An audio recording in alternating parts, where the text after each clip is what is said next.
Okay, so we're going to be solving some trigonometric equations and solving for the theta values where this is true. So in this case, for the first one, we have a single theta sign, and that's equal to root 2 over 2. So according to our unit circle, this would be really easy because we would look at our unit circle and say, okay, well, where is sine root 2 over 2? Well, that's when theta equals 45 and theta equals 135. But to be more specific about that, sine is saying opposite over hypotenuse. So if we know opposite is here, because theta is our inside angle, if the inside here is saying that we have an opposite of root 2 over 2, which is the hypotenuse, then that must be true for this side as well. And those are the only two angles we can consider, because if we started going down below, then we're going to get a negative root 2, and we're only seeking the positive values for that.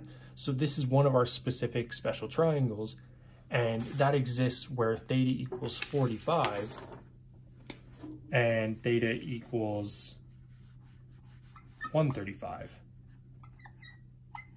And both of those are in degrees.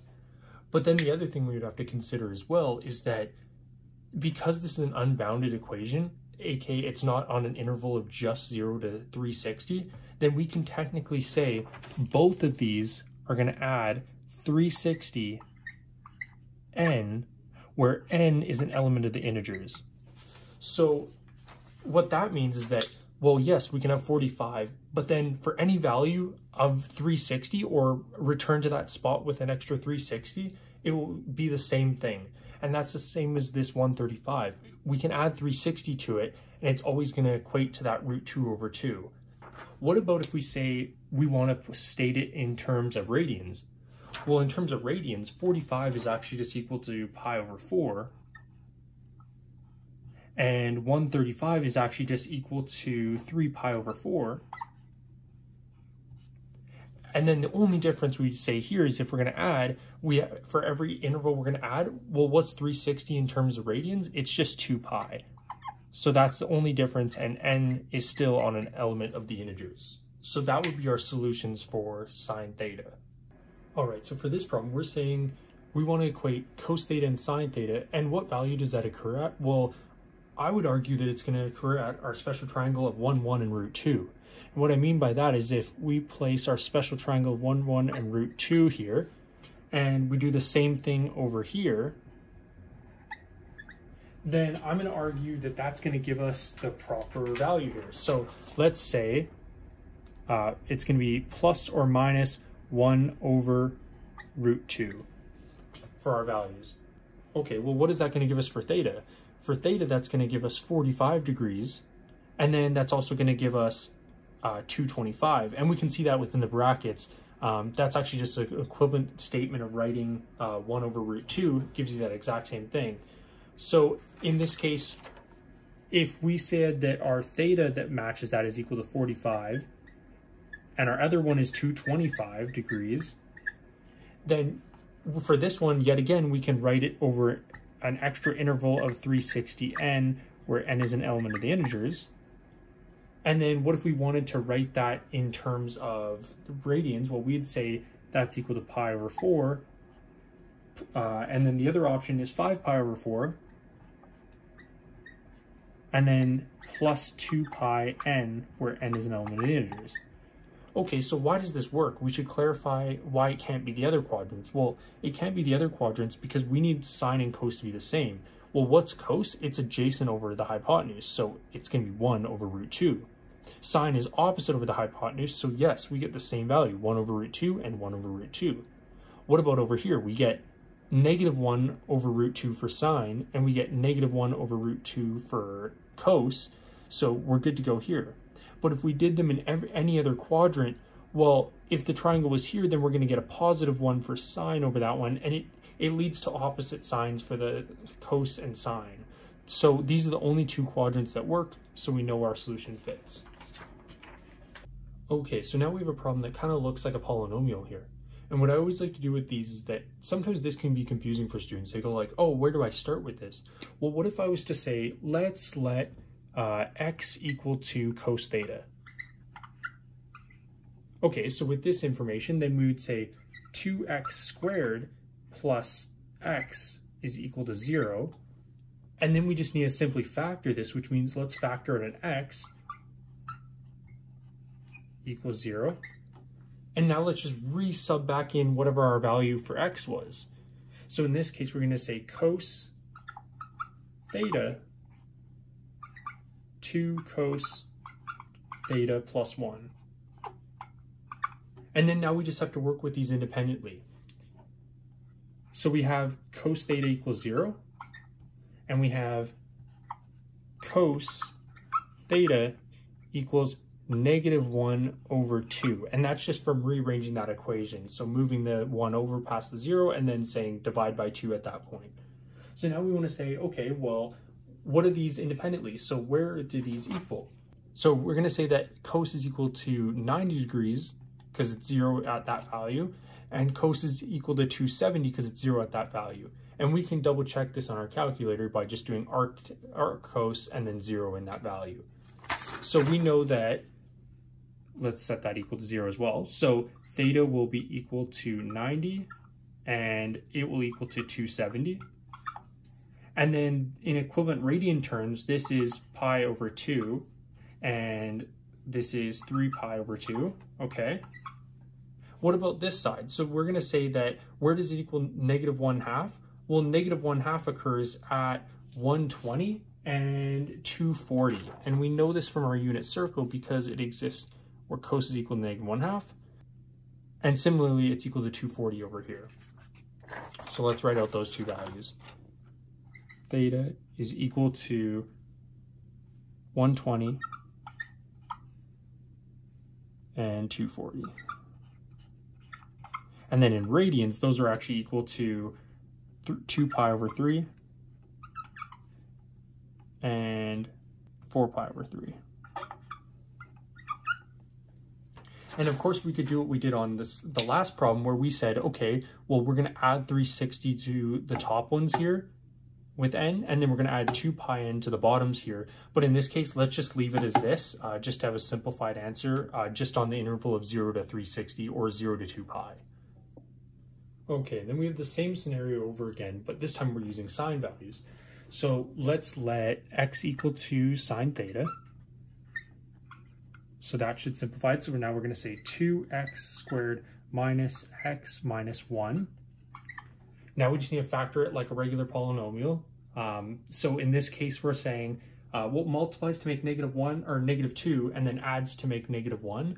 Well, that's just going to be where 2x squared minus 2x plus an x minus 1 equals 0.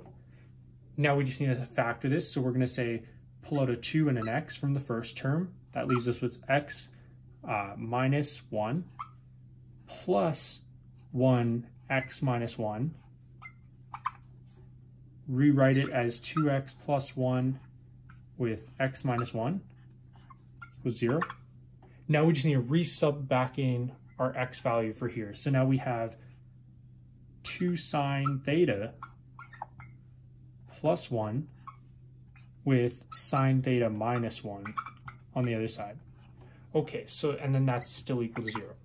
So now we need to set aside these and treat them as different. So in this case, we have sine theta is equal to -1/2. And on this other side, we have sine theta equal to 1. So sine theta equals -1/2 when it is equal to 210, and then when it is equal to 330.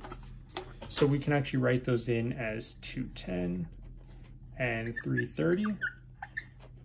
And then in radians, that's actually just equal to 7 pi over 6. And then that's equal to 11 pi over 6. And then what about where sine theta equals 1? Well, where sine equals 1 is at 90 degrees, and that would be it. So we can say for any interval on that, it's just going to be equal to 90 degrees. And then similarly with both of these, like we were saying before, if we're dealing with any value that's in degrees, we can, and it's unbounded like these ones are, we can plus 360n, where the n is an element of the integers. And if we're dealing with something in radians, then we can just add 2 pi n, where n is an element of the integers, and we're going to technically do that on both of those for their solutions because it's unbounded. And then we should just quickly note that this one is going to equal to pi over 2 in radians. Okay, and then so now we have a double angle instead of just a single angle theta. So for these ones, I like to approach it in the sense of, well, let's just deal with them in the sense of a single theta first. Where does cos theta equal 1/2? Well, cos theta equals 1/2 when theta equals 60 and when theta equals 300. So what we're going to do is we're going to say theta is equal to 60 degrees and 300 degrees. But what about when they are 2 theta? Well, 2 theta equals 60 when theta equals 30. And then 2 theta equals 300 when theta equals 150. But then, yet again, we're on an unbounded interval, so we can say plus 360n, where n is an element of the integers.